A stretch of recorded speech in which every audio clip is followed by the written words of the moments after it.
Let's begin this video. It is on the first quiz 2.1, 2.2, which is simply solving equations that are already simplified, okay? 1 or 2 step equations, I think at the most 3, but yeah, it's pretty basic equations. And on the majority of these questions, you want to solve the equation and type in your answer with no spaces between your terms. Some of them are multiple choice, but most of them are type in your answer. So let's recall, how do we solve an actual equation? Well, the goal of solving any equation is to get x by itself on one side of the equal sign. Now, obviously, x is not by itself on the left side of the equal sign. There's a -7 right there.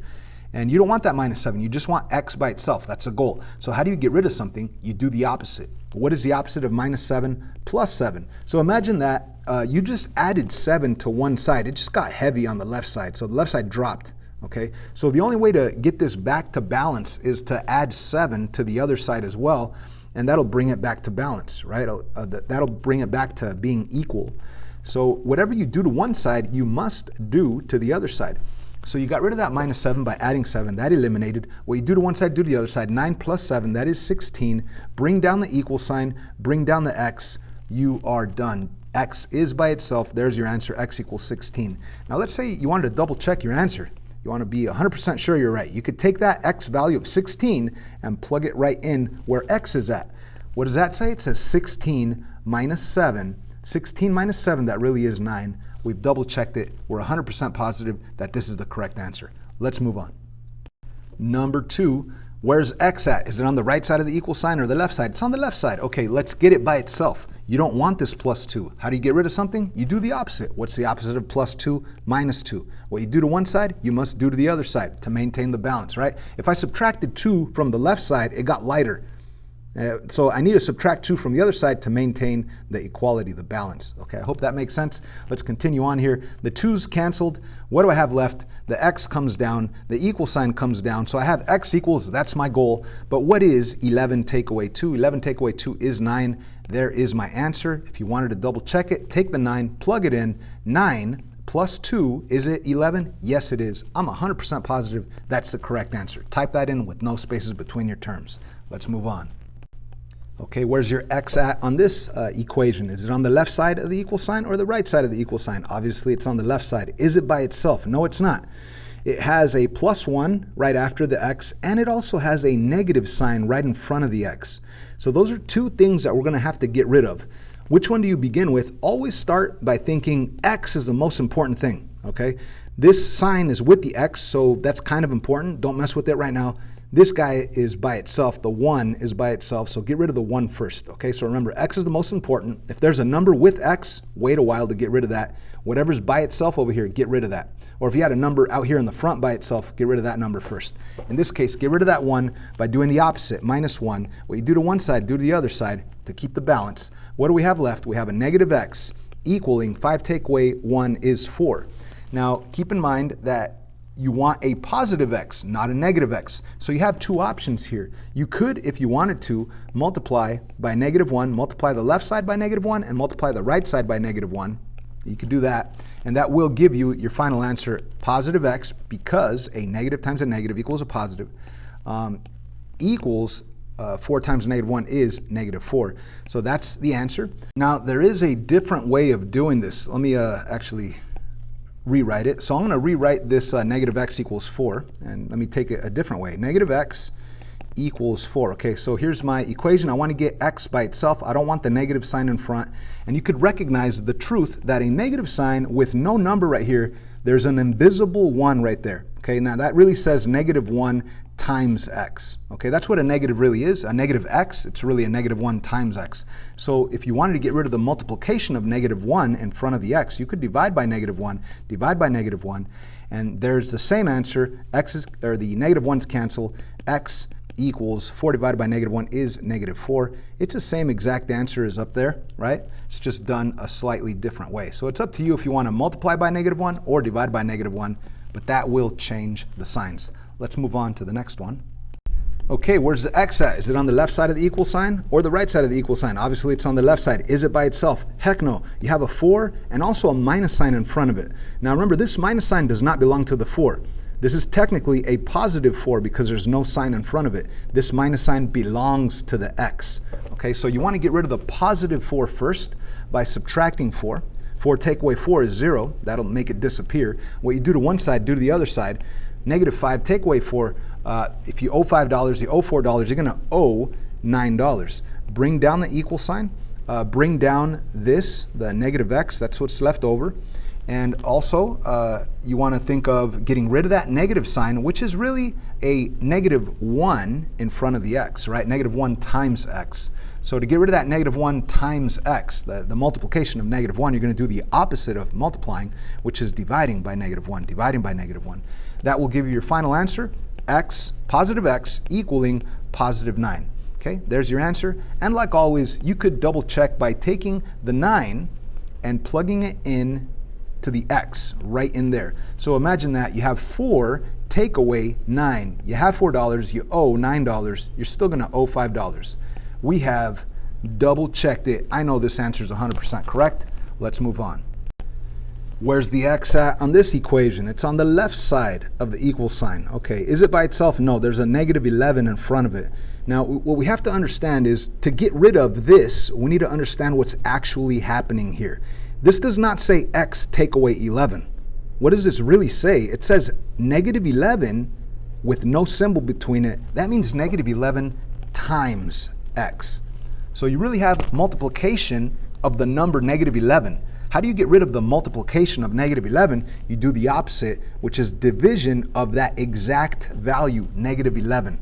Okay? So if you had a 3, you would divide by 3. If you had a 5, you would divide by 5. If you had a negative 2, you divide by negative 2. In this case, we have a negative 11 times x. You're going to divide by negative 11. Same exact value. What you do to one side, you must do to the other to maintain the equality. That cancels out. We have x, bring down the equal sign, 55 divided by negative 11. Did I say 55? Okay, 55 divided by negative 11, that is negative 5. There's your answer. If you wanted to double check, plug in the negative 5 right there. Negative 11 times negative 5, that will give you a positive 55. Moving on to number 6. This one's different. Where's the x at? Is it on the left side or the right side of the equal sign? It's on the right side this time, okay? It's on the right side. So the goal of solving any equation is to get x by itself on one side. It doesn't have to be the left or the right. Of course, when we type in our answer, you always want to put the x value first. X equals 2, x equals 5, whatever it is, right? But in this case, x is on the right side of the equal sign, so I'm going to get it by itself. I want to get rid of whatever's over here with the x. So I have a plus 5. How do I get rid of a plus 5? I do the opposite, minus 5. Now, of course, that's going to make the right side lighter, so it's off balance until I subtract 5 from the other side as well, and that will bring it back to balance, okay? So what do I have now as an equation? Well, I have negative 3 take away 5, that is negative 8. I bring down the equal sign. Negative 8 equals, bring down the x, x. Negative 8 equals x. I have isolated x. That's my answer. Negative 8 equals x. But, of course, we don't want to talk about negative 8. We want to talk about x's. I mean, the whole purpose of solving is to isolate the x, and which we did, and getting the answer. What is x? What is the value of x? So you don't want to leave it like this. I mean, even though this is 100% correct, the better looking answer would be for you to rewrite it as x equals negative 8. X equals negative 8. As a matter of fact, when you're typing it in, please do not type in negative 8 equals x. Type in x equals negative 8. This is the correct answer. Another one with x on the right side. Another one. DJ, no, okay, I'm sorry. Anyways, we want to get rid of that 9 times in front of the x, right? You want to get x by itself on the right side because x is on the right side. How do you get rid of the multiplication of 9? You divide by 9. What you do to one side, you do to the other side. Negative 27 divided by 9, I hope we know our multiplication tables, that is negative 3. Negative 3 equals, those 9's canceled, you have x, that's your answer, but of course, write it with your x on the left side and your answer on the right side. So x equals negative 3, type that in with no spaces between your terms. Oh yeah, number 8, look at that. Oh, some of us are getting scared because we got fractions. Don't worry, fractions are easy, especially when you have fractions in equations. Why is that? Because you could get rid of any fraction, all right?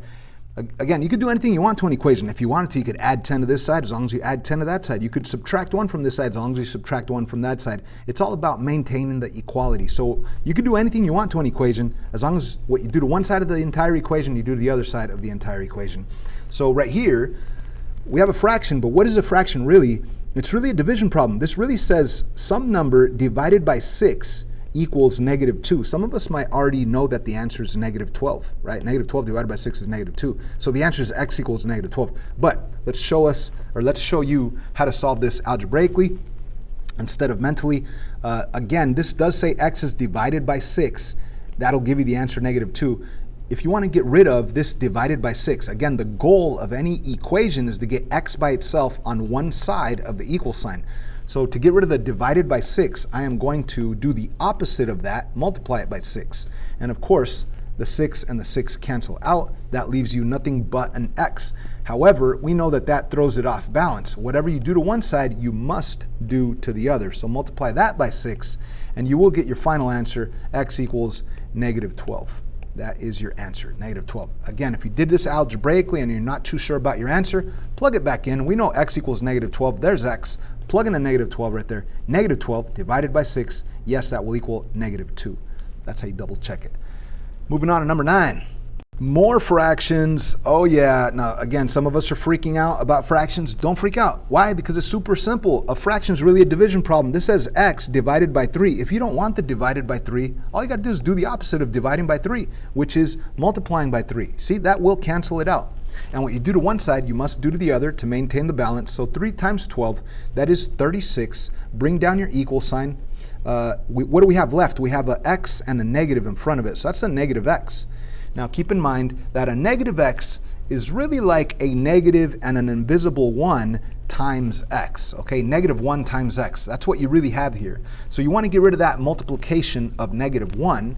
You're going to do the opposite of that by dividing by negative 1, okay? The negative 1 divided by negative 1 cancels out. You're going to have a nice, beautiful x left over on the right side of the equal sign. However, whatever you do to one side, it's going to throw it off balance until you do it to the other side. So if we divide by negative 1 on the right side, I need to divide by negative 1 on the left side. That will give us a negative 36. Now, of course, this is 100% correct. That's a good answer. But the better answer would be x on the left side equals negative 36 on the right side. So please type that in with no spaces between your terms. Oh my gosh, there's more fractions. There's 2 fractions in this equation. I don't know what to do. Stop it. It's pretty easy. All you got to do is get rid of fractions, right? Whatever you do to one side, do to the other side, right? So it's totally up to you. Do you want to get rid of this fraction, or do you want to get rid of this fraction? Well, you got to think, what is your goal? What's your purpose? Your purpose is to get x by itself. It's almost by itself. The only thing that it has with it is the divided by 15. So what do you want to get rid of? You want to get rid of that division of 15. How do you get rid of something? If there's a fire, you turn it off with water, right? If you have division of 15, how do you get rid of it? Multiplying by 15. You do the opposite. And of course, what you do to one side, you must do to the other. Now, some of us might be thinking, oh, I don't know how to multiply a fraction by a number. It's easy. Just multiply the top with the top, the bottom with the bottom, and then reduce. Or you could reduce first and then multiply. Anyways, on the left side, when you multiply by 15, that eliminates the x is now by itself. That was your goal. That's the goal, to get x by itself. Now, how about over here? Well, you could multiply the top with the top. 2 times 15 is 30. The bottom with the bottom. 3 times 1 is 3. And 30 divided by 3 is 10. So your answer is 10. Okay, or another option of doing this would be right here, instead of multiplying across, recognizing that there's a 15 on top and there are 3 on the bottom. So both numbers, 15 and 3, could be reduced by 3, right? So 15 divided by 3 is 5. 3 divided by 3 is 1. And then you could say, okay, 2 times 5 is 10. 1 times 1 is 1. Of course, you don't need 10 over 1. You just leave it 10. There's your answer, okay? If you wanted to double check your answer, all you got to do is take the 10, plug it in up here. 10/15. Does it reduce down to 2/3? Yes, it does. Let's move on to the next question. That's right, it's getting more fun and more fun. Okay, let's get x by itself. Where is the x? Is it on the right side or the left side? It's obviously on the left side of the equal sign. Is it by itself? Heck no, there's all kinds of stuff over here that I need to get rid of. So remember, what is the most important thing about solving an equation? Getting x by itself. X is what's important. So you see the fraction 1/5, it's with x. So don't mess with this guy yet. Get rid of the number that's all by itself, right? The 3, get rid of it, okay? So how do I get rid of oh yeah, before I even say the number, this negative sign belongs to the fraction. It does not belong to the 3. The sign in front of the 3 is a positive 3. So how do I get rid of a positive 3? Well, you take it away. 3, take away 3 will be 0. But of course, if you take it away, it's going to be lighter on the left side of the equal sign until I actually subtract 3 from the other side. Then it'll balance it back out and keep the equality. Okay, so 3 take away 3 eliminates. What do I have left? I have the negative, I have the 1/5, I have an x, I have an equal sign, and 1 take away 3 is -2. Okay, so I could get rid of the fraction 1/5, or I could do both, get rid of the negative and the fraction at the same time, okay? I don't want to confuse anybody, so I'm going to do one at a time instead of 2 at a time. So if I did want to go 2 at a time, I could multiply both the left side and the right side by a -5, which would cancel out, and the negative times the negative changes to positive, and multiply this by -5. But let's just do one little thing at a time. For example, what's throwing us off right here is obviously the fraction. This is a -1 divided by 5. You don't want this divided by 5? Simply multiply both sides by 5, and this 5 cancels with that 5, and that's it. What's left over? I still have the minus sign, the 1, and the x. So let's write that out. We have a minus sign, a 1, and an x. We don't have a fraction anymore. Equals, what is -2 times 5? That's -10. Okay, so I need to get rid of this multiplication of -1. It says -1 times x. So the way to get rid of multiplication is the opposite of multiplication, which is division of that exact value, -1. What you do to one side, you do to the other side. These guys cancel. We have x equaling +10. That is your answer. If you wanted to double check it, plug it in. 1/5 times 10, and you do top of the top, bottom of the bottom, you will get 2 right there. 3 take away 2 is equal to 1. That's your answer. Type it in with no spaces between your terms. Let's move on. One more question with fractions, and then we're going to end this video and start up a different one. This video is getting too long. So on this question, where's x at? Is it on the left side of the equal sign or the right side? Obviously, it's on the left side of the equal sign. Is it by itself? No. The goal of solving any equation is to get x all by itself, and there's a bunch of stuff around that x. There's a fraction right in front of the x touching it, and then there's a +2 all by itself. So which one do we get rid of first? Again, x is what's important. This is kind of important, so don't mess with this guy for a while because it's with x. This guy is all by itself. Get rid of that guy first. How do you get rid of that +2? By subtracting 2. What you do to one side, you do to the other side to maintain the equality. What do I have left? Well, I have a 2/3, that's a 2/3 x equaling -6. So then you got to ask yourself, what is a fraction really? It's a division problem. This really says 2 divided by 3. Okay, it says 2 divided by 3. So imagine what would make this easy. It would be that if this divided by 3 didn't exist, right? If it just said 2x, then it'd be easy, just divide by 2 and divide by 2, right? So I guess what I'm saying is the fraction is what's making it ugly, and the beauty of an equation is you could do whatever you want to it as long as you do it to both sides. So if you don't want that divided by 3, all you have to do is multiply by 3. It'll cancel out as long as what you do to one side, you do to the other side to maintain the equality. So you have 2x equaling -18, and that's really a 2 times x equaling a -18. To get rid of that multiplication of 2, we're going to divide by 2. What I do to one side, I do to the other side. X equals -9. There's your answer. We're going to end this video here. We're going to start up another one.